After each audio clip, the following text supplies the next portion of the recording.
Ota vähän Jukka, pistää käsiä yhteen, hei! Hei! Hei! Hei! Ei tästä lähtee, tervetuloa meidän matkalla vitsillä. Meillä on insinööri täällä paikalla. Kuinka moni täällä on insinööriä paikalla? On ketään? Ei oo ketään, hyvää. Siellä on yksi insinööri Holman meillä kitarassa. Saan tasan yhden vitsin ja kerron sen nytten. Tässä tosiaan Harri Penttilä, Maajussi Vesilahdelta. Ja kuten näette, se virnuilee aina tossa. Istutaan näistä. Millä nimellä, hellittelynimillä sä kutsut sun rouvaasi? Muru? No mitäs Muru kutsuu isäntää? Kulta. Mikäs siellä? Mikä? Kultsipuppeli. Se on hyvä. Mutta se on semmonen niin kuin rakkaudella tarkoitettu peli. Mulla on sellainen helposti lähestyttäviä pikku mursuja täällä lavalla. Jukkahan on vanha heavy-kitaristi. Tai varmaan nykyinen heavy, näkään. Ainakin vanha. Vanha se on, en mä te kitarististakaan enää ihan varma. Merkisempi on ollut Jukka on niin vanha ja varska, että hän vaatii, että hänen pitää saada istua ja hän ei suostu luopumaan siitä oikeudestaan. Eli teknisesti ottaen mä oon lupautunut säästämään Suomen historian paskimpia biiseitä. No tää nyt on semmonen, joka on radiossa on ehkä yksi huonoimmista. Mutta kun se oli sitä soolosta ja sinähän varmasti vielä paremmin tänään.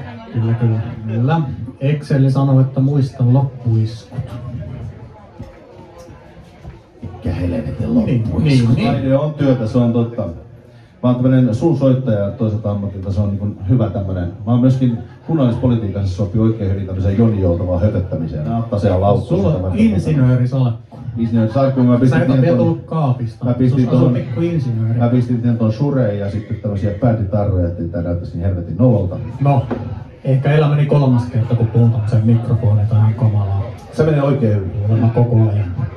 Ja olen tosi semmonen tyypillinen insinööri. Hirveen tarkka ja muutenkin silleen niinku ärsyttävä. Persvaako muusikot?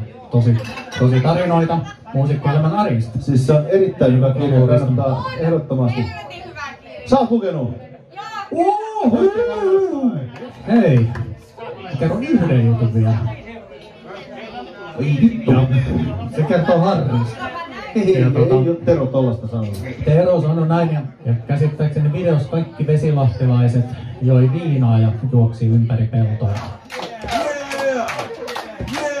Niin mä vasta osasin, että mitä kuka vittu täällä on näin innoissaan, mutta se on Jukan jalkapedaali. Hei, kiitos kaikille ja nähdään toistekin. Oli hieno päästä tänne soittamaan. Kiva, että jaksoit kuunnella meidän. Tää on meidän omia kappaleita. Ja kierretään nän kanssa. Kiitos kaikille.